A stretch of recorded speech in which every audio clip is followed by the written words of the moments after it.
KBR Inspiratif Terpercaya.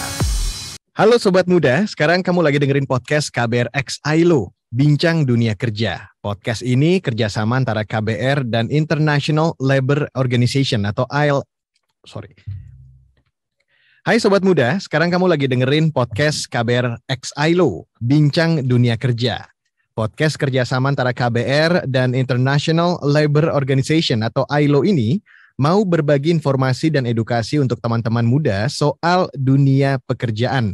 Mulai dari isu disabilitas di tempat kerja sampai isu pekerjaan yang akan muncul di masa depan. Bareng gue Reski Mesanto, di episode kali ini kita akan ngobrolin tentang siap-siap dunia kerja di masa depan. Apa kabar Sobat Muda semuanya? Mudah-mudahan selalu sehat dan kondisinya baik ya. Anyway, Sobat Muda, dunia pekerjaan dari waktu ke waktu terus mengalami perubahan.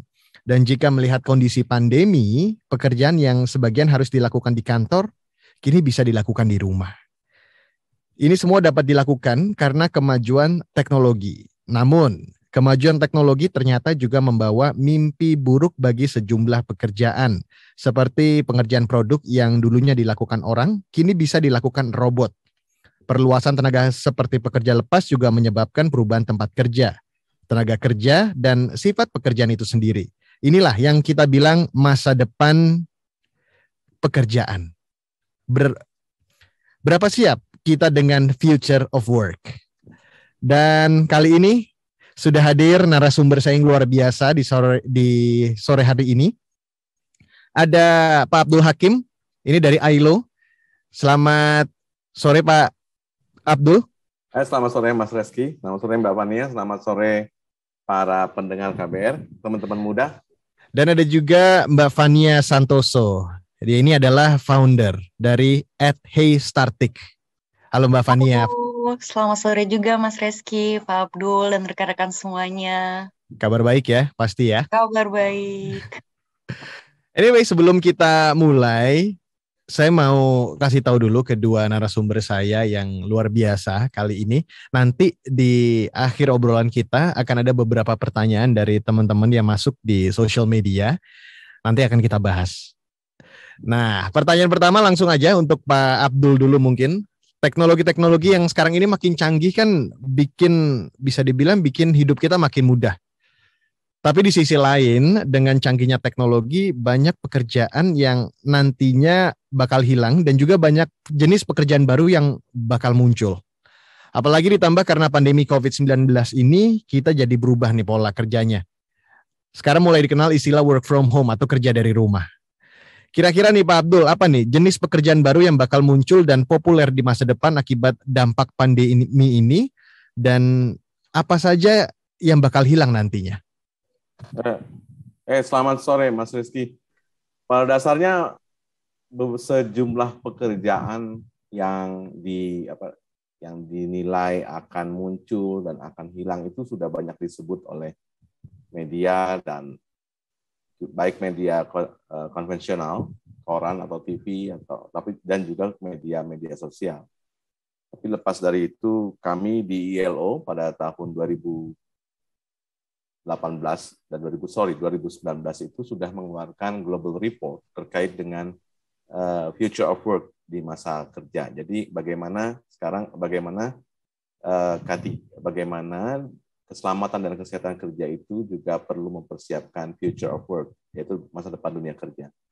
Apa aja sih sebenarnya di masa depan itu pekerjaan-pekerjaan yang ada? Yang pasti sekarang yang pertama adalah soal perkembangan dalam teknologi. Pertama teknologi, di dalamnya ada digitalisasi dan teknologi informasi komunikasi, lalu juga otomasi dan robotik, terakhir juga nanoteknologi. Itu yang pasti yang tiga hal itu yang terkait dengan masa depan dunia kerja. Karena apa? Karena di dalamnya ada perkembangan dalam teknologi itu mempengaruhi semua aspek pekerjaan. Dari siapa atau apa yang melakukan pekerjaan, bagaimana dan di mana pekerjaan dilakukan, dan pekerjaan yang dilakukan dengan cara-caranya seperti apa, diatur, dan ketentuan kinerjanya, serta juga K3 bagi pekerja atau buruhnya. Kita ILO melihat bahwa perubahan dan perkembangan ini akan semakin cepat. mereka pekerjaan itu sudah memiliki dampak besar pada kondisi kerja dan K3 bagi pekerja buruh, dan diharapkan kita akan terus melakukannya di masa depan. Nah, di masa pandemi ini teknologi terbukti juga udah mulai kelihatan masuk kayak gitu, masuk menjadi bagian dari dunia kerja, dan kelihatan betul teknologi ini menjadi kunci, menjadi kekuatan. Nah, disinilah sebenarnya sudah mulai terlihat bahwa future of work dalam hal ini teknologi itu mulai memasuki, mulai menjadi atau mulai terlihat sebagai komponen penting dari dunia bagi masa depan dunia kerja. Sebenarnya ini agak panjang sedikit, nggak apa-apa Mas Rizky ya. Sebenarnya ada hal yang menarik juga soal dari sisi teknologi ini. Misalnya soal digitalisasi dan teknologi informasi komunikasi. Kan kita tahu ya, ini penting untuk saya mau katakan nih, kalau ILO melihat bahwa disrupsi digital itu bukan lagi soal tren. Jadi bukan lagi soal tren ataupun model atau lagi sedang sedang happening gitu, enggak. Buat ILO disrupsi digital itu adalah realitas sosial. Jadi dia harus dipahami betul dan harus disiapkan betul bagaimana kita menghadapinya. Jadi misalnya gini, kan kita tahu ada perkembangan dalam robotika, artificial intelligence, sistem Internet of Things, big data dan lain sebagainya. Itu pasti akan memiliki efek mendasar pada sifat pekerjaan. Pada sifat pekerjaan itu apa ya, banyak sifat pekerjaannya, seperti apakah tetap berbahaya atau tidak, apakah tambah atau tidak. Penggunaan robot akan semakin besar. Robot-robot mobile, robot akan lebih tangkas, akan lebih canggih, dan antara robot yang satu dengan robot yang lain itu semakin bisa berkolaborasi. Otomatis penggunaan robot yang itu pasti akan banyak dilakukan oleh hampir semua sektor.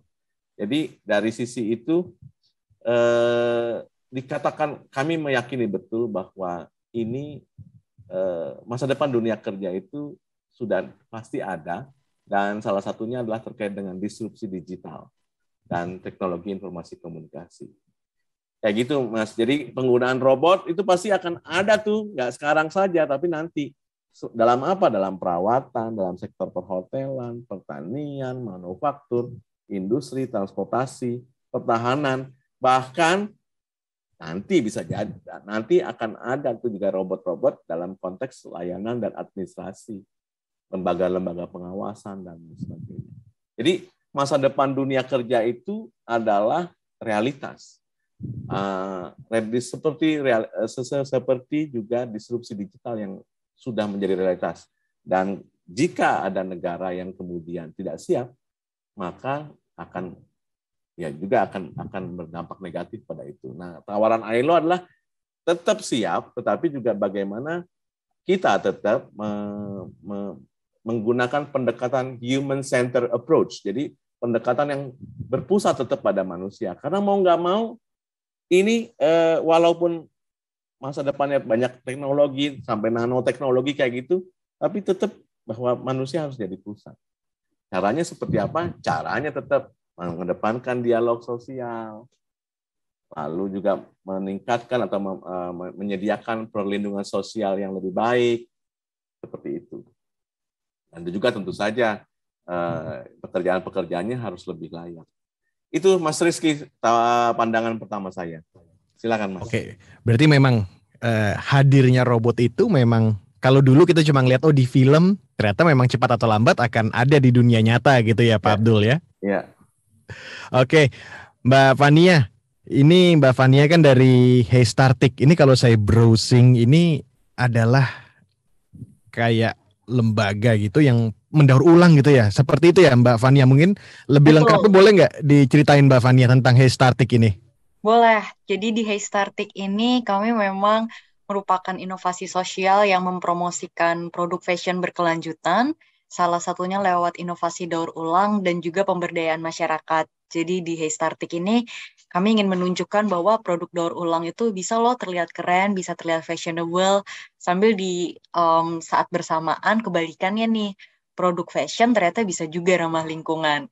Karena tadi menyambung juga dari yang disampaikan Pak Abdul tentang human-centered design approach for the future of work gitu ya. Sebelumnya kita di Heystartik juga pernah membahas juga dari hasil laporannya ILO juga tentang agenda yang ada 4 poin besarnya, di mana itu pun juga hal yang dicoba untuk dilakukan oleh Heystartik sendiri dari 4 agenda menuju future of work yang lebih berkelanjutan itu tadi. Yang pertama, mulai dari proses ramah lingkungannya, gimana supaya tiap usaha, aktivitas yang kita lakukan itu nggak semata-mata untuk cari profit atau untungnya aja gitu ya, tapi benar-benar mempertimbangkan proses dari segi lingkungan untuk bisa tidak mengeksploitasi lingkungan.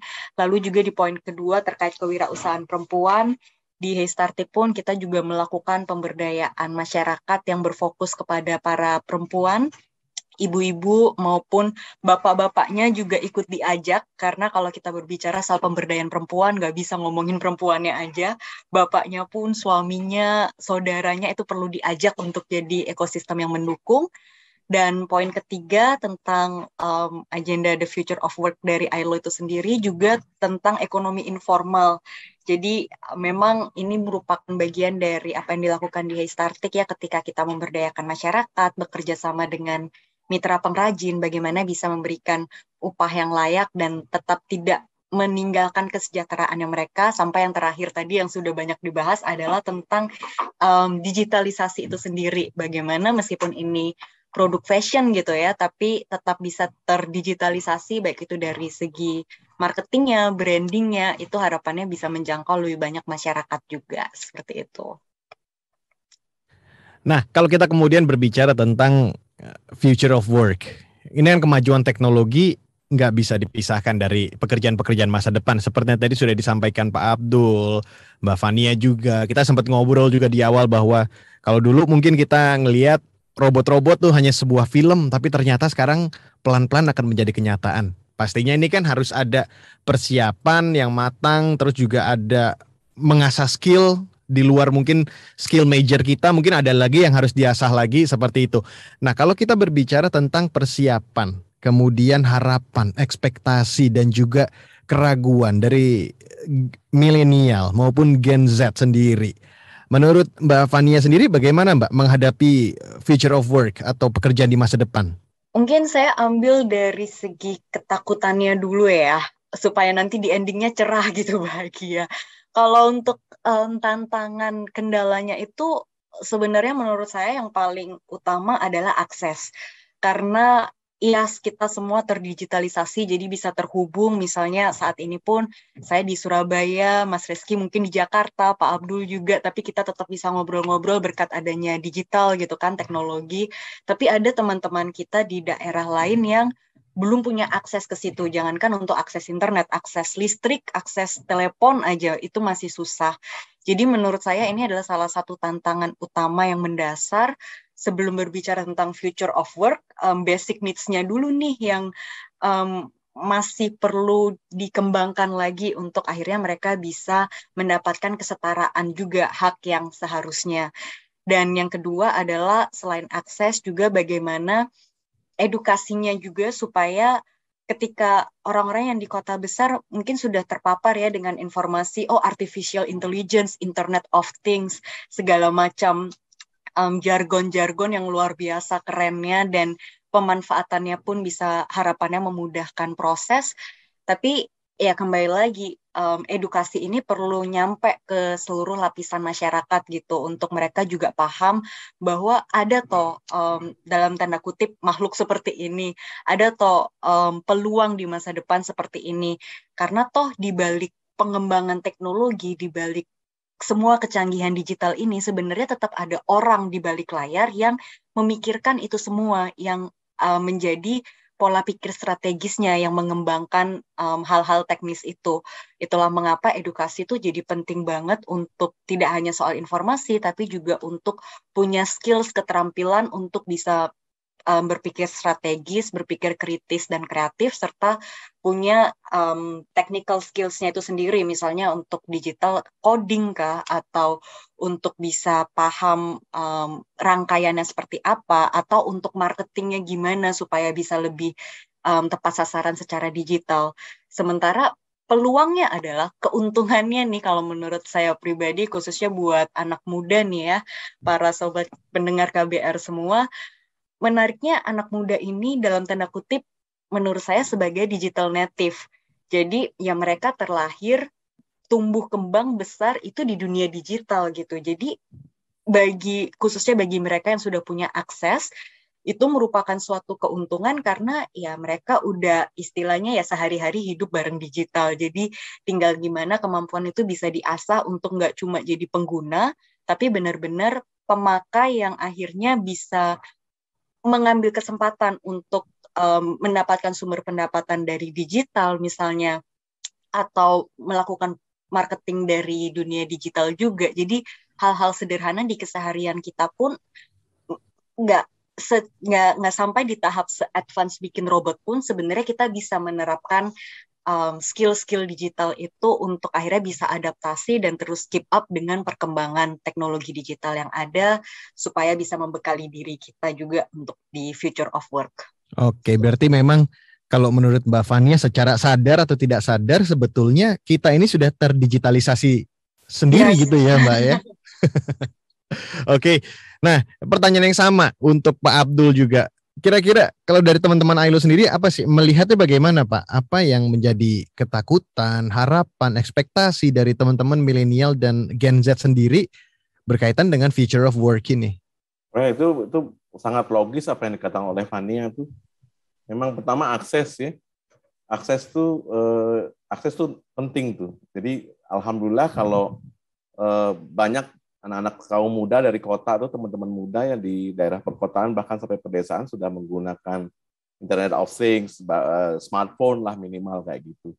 Bahkan mereka sejumlah orang tahu tentang coding, algoritma dan lain sebagainya. Aku juga sangat setuju tuh soal akses tuh nomor satu. Tapi paling mendasar gini Van. Kamu kan tadi ngomong soal itu ya Van, soal akses ya kan. Yes. Teman-teman kayak Startik lalu unit startup yang lain yang baru gitu. Itu kan harapannya kan bisa di backing oleh suatu aturan, suatu katakanlah pendampingan gitu ya dari mereka yang ada di pemerintahan atau birokrasi. Nah, problemnya atau tantangannya buat kita adalah bagaimana mendorong. Ini yang kedua ya, tadi yang nomor satu akses, yang kedua dorong bagaimana mendorong semua orang memahami atau mengakui bahwa disrupsi digital itu adalah realitas baru, bukan tren. Ya. Iya, keniscayaan, bukan tren. Iya. Benar, kenyataannya kan kenyataannya banyak orang, entah itu dari birokrasi, bahkan juga dari kalangan pengusaha, itu menganggap bahwa ini masih tren, sehingga cara pikirnya, cara mengatasinya juga tidak menggunakan bahwa ini realitas sosial, sehingga apa? Human centered approach-nya atau pendekatan yang berpusat pada manusia itu ditinggalkan. Padahal untuk future of work itu menjadi tetap sangat penting untuk berpusat pada manusia. Kenapa? Karena manusia sendiri yang melakukan. Ya. Karena manusia yang menggunakan, bahkan sampai kemudian kalau bahasa Fania dulu kan waktu dia ikut konferensi perubahan iklim tuh 3R itu kan gitu kan, cycle kayak gitu. Tapi itu kemudian kan tetap relevan. Seperti yang tadi Pak Abdul bilang, Mbak Fania juga bilang, perlahan-lahan kan memang sudah ada progres nih. Salah satunya adalah munculnya pola kerja baru. Ada istilah work from home. Ini karena dipercepat karena ada pandemi kan, jadi mau nggak mau orang switch gitu kan, dari yang bekerja 100% di kantor, sekarang jadi ada WFH. Nah, kalau menurut Pak Abdul sendiri, selain work from home ini kan merupakan shifting ya, istilahnya kayak kultur kerja yang sudah mulai berubah dari pekerjaan konvensional yang lama yang mengarah ke pekerjaan masa depan selain work from home tuh apa Pak? Dan juga bagaimana dengan kesehatan kerja? Mungkin bisa dijelaskan kembali Pak dengan adanya shifting ini. Ya tadi seperti yang saya katakan, work from home itu jadi salah sebenarnya penggunaan teknologi itu yang saya dan kami di ILO mengatakan ini sedang ada dalam masa transisi. Ini sedang menuju keniscayaan. Kita sedang menuju atau sedang berada pada realitas yang baru. Kayak gitu ya. Realitas yang baru apa? Yaitu soal disrupsi digital. Nah pasti kan dulu kita harus bermacet-macet ria. Kalau saya naik kereta dempet-dempetan, misalnya kayak gitu ya, naik dempet-dempetan, naik ojek itu berbahaya, naik kereta dempet-dempetan dan lain sebagainya. Stresnya di kereta. Tapi sekarang dengan digital saya lebih aman dari dua bahaya itu. Cuma ada bahaya baru lagi. Misalnya saya harus ngobrol dengan kursi rumah saya, misalnya kursi kerja saya nih Fania, itu nggak seergonomis di kantor. Reski itu satu. Yang kedua Reski itu istrinya kerja di rumah double kerjanya. Biasanya dia nggak ngurus anak, ada pekerja rumah tangga. Sekarang karena ada ibunya di rumah, maka ibunya kemudian ada, bapaknya datang tetap aja yang dilihat ibunya. Misalnya kayak gitu. Ya, oke. Mbak Fania, ini juga pertanyaan yang sama, tapi mungkin saya ingin bertanya lebih ke experience di Startik sendiri. Ini kan seperti yang pertanyaan ke Pak Abdul tadi, ini pelan-pelan kan sudah mulai shifting. Mostly ya, dari yang 100% kerja di kantor, dampak pandemi langsung membuat mau tidak mau orang harus beralih dengan alasan kesehatan, akhirnya mulai masuk ke bekerja dari rumah. Ini yang pertama, dan banyak orang mengeluh masalah mental health, bekerja dari rumah, karena nggak semudah yang dibayangin kan kerja di rumah. Kayak Pak Abdul bilang, harus ada banyak yang dari eksternal yang harus dihadapi. Nah, kalau experience Mbak Fania sendiri di Startik, shifting selain work from home yang sudah menuju ke jenis future of work, itu seperti apa? Dan yang kedua, bagaimana Mbak Fania mengatasi mental health ke timnya dari Startik dan juga menjaga life work balance dengan sistem kerja yang baru ini, Mbak?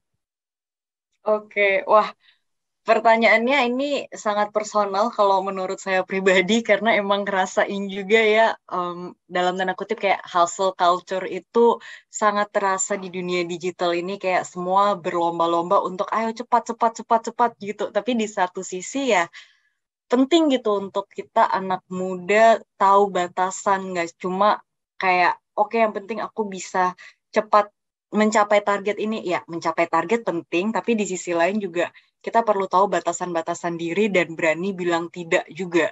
Jadi salah satu hal yang kita terapin di Startik sebenarnya di masa pandemi ini, pas awal-awal dulu emang terasa terdampak juga kan, karena banyak orderan yang akhirnya cancel, terus kegiatan workshop kita akhirnya nggak bisa terlaksana juga.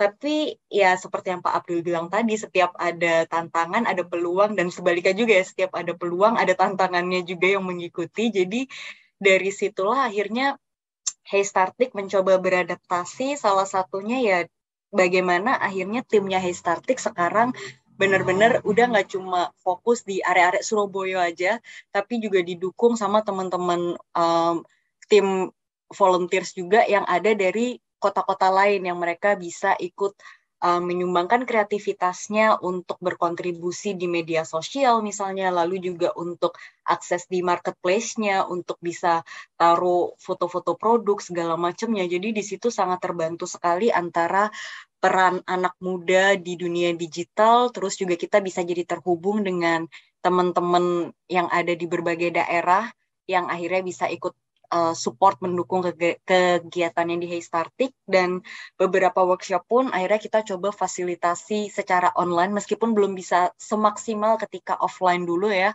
tapi memang setidaknya kita bisa pecah dalam breakout rooms, ada co-fasilitator di tiap ruangan, itu yang mencoba untuk mendampingi proses ketika bikin-bikinnya juga. Jadi dari situ seenggaknya tetap misi yang ingin dijalankan itu bisa kesampaian gitu.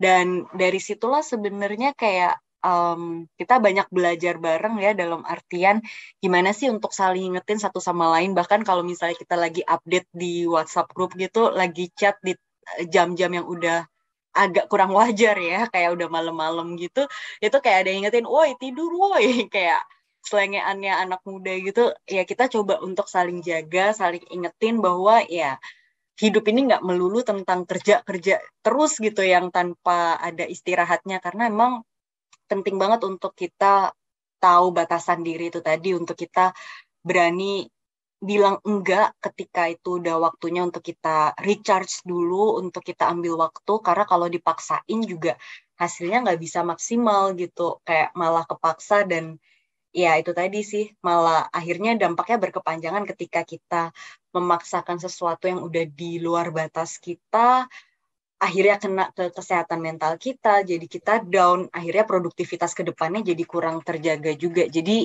ya saling ngingetin sih kalau di Hey Startik. Fania juga berbicara tentang bagaimana kita berani untuk berbicara, speak up ke atasan lah paling simpel ya.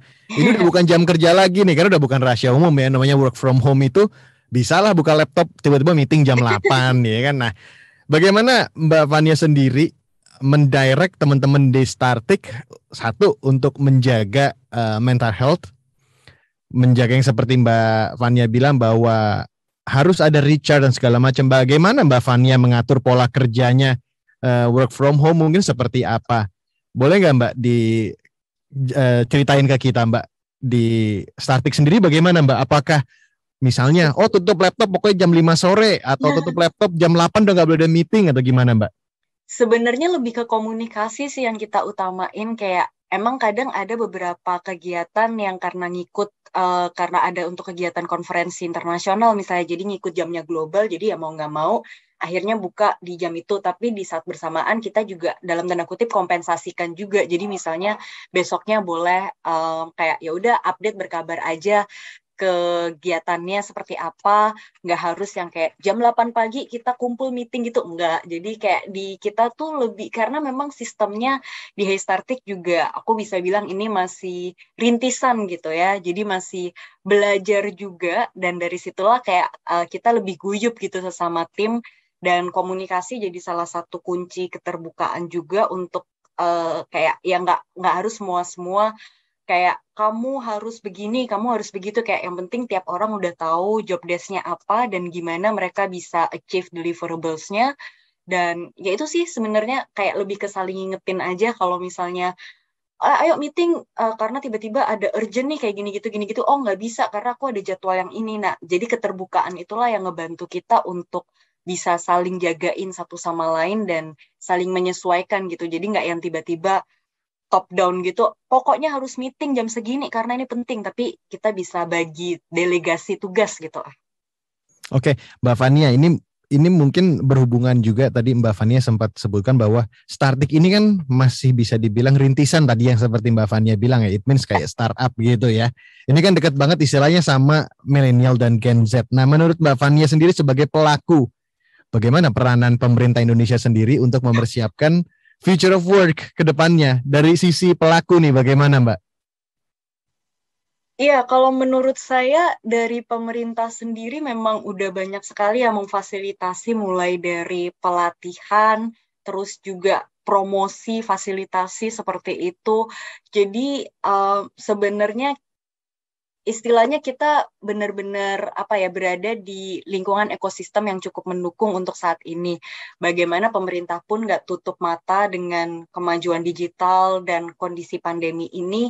Jadi ada banyak sekali pelatihan, ada banyak sekali seminar, webinar, maupun juga sarana promosi yang disediakan gitu ya, disiapkan untuk exhibition yang virtual, yang itu bisa mendatangkan beberapa buyer. Jadi menurut saya apresiasi untuk dukungan pemerintah, dan tentunya berharap juga untuk dukungan tersebut bisa berkesinambungan juga. Jadi harapannya nggak yang istilahnya berlomba-lomba, oke, pokoknya bikin webinar X, pokoknya bikin virtual expo Y gitu, tapi gimana bisa ini saling terkait dan saling memajukan juga nih untuk ekosistem UMKM, pengusaha muda, itu bisa saling terhubung dan istilahnya akhirnya terbuka gitu untuk bangga buatan Indonesia tuh benar-benar nggak sekedar jargon, tapi bisa jadi budaya di Indonesia untuk orang-orang, baik itu mulai dari konsumen, terus dari pihak pemerintah, dari pihak influencers misalnya, itu mereka benar-benar dukung sepenuhnya produk-produk lokal. Wow, jadi memang sekarang sudah terlihat ya, mulai ada dukungan-dukungan ya. Emang sih, memang secara kasat mata pun kita kelihatan memang bagaimana dukungannya sendiri. Nah, tapi bagaimana dengan teman-teman yang butuh kayak tips untuk memasuki dunia kerja baru atau future of work ini, dunia kerja yang nggak pernah dipikirin sama generasi-generasi sebelum kita. Mungkin Pak Abdul, boleh nggak Pak Abdul kasih tips bagaimana kira-kira teman-teman, adik-adik millennials, Gen Z ini, kok adik? Saya juga milenial sih. Bagaimana mempersiapkan diri untuk menyambut future of work menurut Pak Abdul? Silakan Pak. Ini susah nih pertanyaannya nih. Kalau aku tuh, tapi ini pribadi ya, bukan atas nama Ailo ya. Kalau saya tuh pribadi tetap melihatnya gini. Masa sekarang tuh kan disrupsi digital tuh mengandaikan kita punya semua jawaban. Kalau mau bikin A, googling. Bikin B, googling. Bikin C, googling. Macam-macam. Googling. Tetapi tetap itu sebenarnya nggak cukup. Karena dalam masa future of work, itu ketika otomasi, robotik, nanoteknologi, teknologi informasi komunikasi, itu nggak cukup ketika cuma ngandelin keterampilan kita tuh yang dibutuhkan bukan keterampilan bagaimana untuk menjawab, karena semuanya cukup. Jadi keterampilan apa yang dibutuhkan? Keterampilan untuk tanya sama bertindak. Serius, tapi tanyanya gini, tapi begini kan, pertanyaan itu kan seringkali kan dianggap remeh ya. Kok nanya sih lo gitu ya? Tapi pertanyaan yang nanti yang akan bagus di masa depan itu adalah pertanyaan yang disusun berdasarkan hasil analisis, hasil evaluasi, dan hasil kreasi. Jadi kunci atau bentuk kreasi yang paling tinggi adalah nanti dalam konteks mengambil pengetahuan adalah bertanya. Kenapa? Kita nggak akan bisa menjadi kuat kalau kita nggak bertanya. Kenapa? Karena dengan pertanyaan kita artinya sudah membaca, mencerna, menganalisis, mengevaluasi, sampai kemudian berkreasi. Yang kedua, ketika sudah tahu sudah mampu bertanya, maka kita harus mampu belajar, bertindak. Bertindaknya apa? Menerapkan apa yang sudah ada, meningkatkan apa yang sudah ada. Kalau seringkali kan kita sudah tahu bentuknya tapi kita males. Sudah dikasih, sudah ada akses tapi kita nggak pakai. Sudah ada gratisan atau bahkan padahal yang itu baik tapi itu nggak dipakai, nggak diakses kayak gitu. Nah, kenapa? Karena cuma nggak cocok sama gaya gua, kayak gaya gue dan lain sebagainya. Yang ketiga harus selalu rajin ngukur. Ngukurnya adalah sebelum kita melakukan perbaikan harus berdasarkan assessment. Harus ada penilaian resiko. Harus ada penilaian saat ini, resikonya, keuntungannya dan lain sebagainya. Nanti pas sudah di tengah diukur lagi. Sehingga ketahuan produktivitas kita setinggi apa, sekuat apa. Kalau kita melakukan hal itu dengan baik, teman-teman jangan khawatir. Kalau kita melakukan itu dengan baik, kita pasti akan bagus. Yang berikut juga kita jangan takut sama kegagalan. Karena kegagalan itu, teman-teman saya banyak yang bilang deh, yang jago-jago itu kalau waktu saya ngopi di beberapa tempat gitu ya, baik di dalam maupun luar negeri, bilang kegagalan, ketika kita ngakui kegagalan, itu adalah bagian penting dari perkembangan. Sama kalau kita ngakui kegagalan cinta, kegagalan usaha itu sama tuh, penting tuh ngakui kegagalan. Jangan dinafikan kegagalan itu, karena itu adalah tahap yang kita pasti setiap manusia pasti akan mendapatkannya. Tapi jangan kemudian menjadikan kegagalan sebagai palang pintu untuk bergerak. Gagal, naik lagi. Yang terakhir, jadi teladan. Cari teladan. Cari teladan dan kemudian menjadi teladan untuk yang lain. Untuk teman-teman yang lain. Tapi paling seingat adalah dari Pak Abdul, nanti istilah atau pepatah malu bertanya sesat di jalan itu akan timbul lagi tuh nanti, karena yang pertama adalah banyak bertanya. Iya. Ya, tapi tanyanya punya modal loh, Ki. Nah, kita harus baca dulu, pahami dulu baru baca dulu, gitu kan. Baru bertanya. Nah, kalau menurut Mbak Fania sendiri, tipsnya untuk generasi saya yakin juga Mbak Fania masih generasi saya juga, untuk menghadapi future of work. Tenang, Pak Abdul juga generasi kita kok. Apa nih Mbak Fania?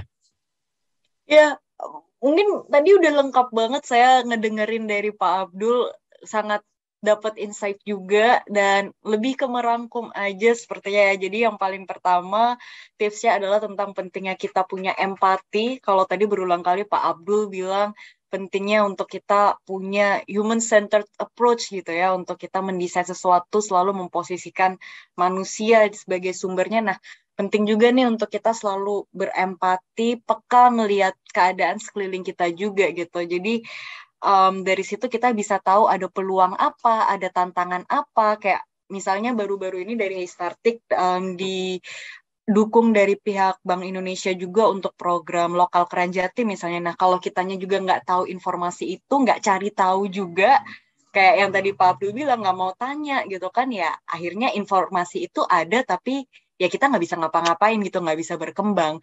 Jadi peka dengan punya empati yang kuat untuk curious itu tadi ya, yang tadi soal pertanyaan itu. Dan yang kedua juga bagaimana kita mau mengenali diri, mau menggali lebih dalam lagi apa aja sih keunggulanku, kekuranganku. Jadi kalau kita udah tahu keunggulan kita apa, itu bisa jadi kita tawarkan ketika collab, ngajakin collab orang lain.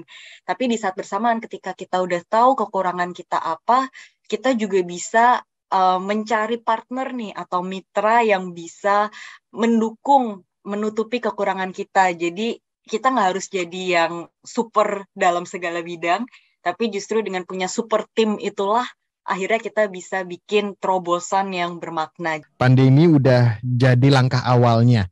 Nggak perlu kena macet, nggak perlu desek-desekan seperti Pak Abdul bilang ke kantor, tapi juga ada minusnya adalah jam kerja yang nggak kira-kira, mental health keserang. Nah, menurut pertanyaannya adalah bagaimana sarannya agar kerja jarak jauh menjadi lebih efektif bagi pekerja dan juga perusahaan? Mungkin Mbak Fania dulu. Kalau dari saya tetap ya, kunci utamanya adalah komunikasi untuk kita benar-benar set target dan deadline yang jelas gitu, dan juga batasan-batasannya apa nih, dalam artian gimana pentingnya untuk saling terbuka bahwa wah aku udah workload-nya udah banyak banget nih, coba negosiasi misalnya kalau memang tiba-tiba dapat tumpukan kerjaan baru yang deadline-nya agak kurang reasonable gitu ya, yang jadi dari situ penting banget untuk kita bisa berkomunikasi dan untuk kita bisa dalam tanda kutip tahu diri gitu. Kayak wah batasku udah sampai sini ya gimana caranya untuk bisa berani bilang enggak. Syukur-syukur pimpinannya pun bisa menjadi pemimpin yang baik. Jadi nggak cuma mimpin aja, tapi benar-benar jadi pemimpin yang mengayomi, yang benar-benar ya kembali kata Pak Abdul tadi, human-centered approach-nya itu ada juga buat para pekerjanya. Jadi nggak cuma mikirin profit, tapi juga mikirin people dan juga planet. Itu kalau dari aku. Oke, Pak Abdul, mungkin ada tambahan sedikit Pak Abdul? Itu bagus banget tuh kata Fania tuh. Saya setuju sama Fania. Saya ngelihat bahwa people, planet, profit itu penting. Tapi tetap people itu nomor satu. People and planet nomor satu. Karena itu yang mau diwariskan kepada anak cucu kayak gitu. Jadi pengenalan diri, kalau tadi bahasanya Fania pengenalan diri, itu kan mau lihat kalau kalau lo belum menguasain ini, lo harus collab. Jadi kolaborasi itu sangat penting sekarang karena ekosistem global itu harus kolaborasi. Jadi yang paling penting adalah kata Mbak Fania mencari seorang pemimpin, bukan mimpin. Betul ya Mbak Fania ya. Oke, baik, terima kasih para narasumber. Tapi sebelumnya saya juga ingin membacakan beberapa jawaban dari teman-teman. Jadi ada Resi bilang bayangan pekerjaan di masa depan yang pastinya udah harus hatam komputer. Karena selain skill IT butuh skill apa lagi ya buat pekerjaan di masa depan. Wah, banyak nih tadi udah kita bahas di awal ya. Kemudian ada juga si Desi Hood yang berhubungan dengan people skill yang membutuhkan kemampuan komunikasi dan listening. Lalu berikutnya yang berhubungan juga dengan coding dan teknologi. Tadi juga sudah dibahas. Baik, terima kasih para narasumber yang luar biasa. Hari ini kita sama-sama belajar tentang dunia kerja baru yang mau nggak mau akan kita hadapi cepat atau lambat. Sekali lagi terima kasih untuk Pak Abdul Hakim dari ILO dan juga Mbak Vania Santoso dari Heystartik dari Surabaya jauh-jauh. Sehat-sehat buat semua narasumber. Sekali lagi terima kasih ya. Makasih Reski, terima kasih Vania. Sampai terima ketemu. kasih Pak Abdul, Mas Reski. Iya, terima kasih. Boleh langsung live nih? Boleh. Ya, makasih. Oke.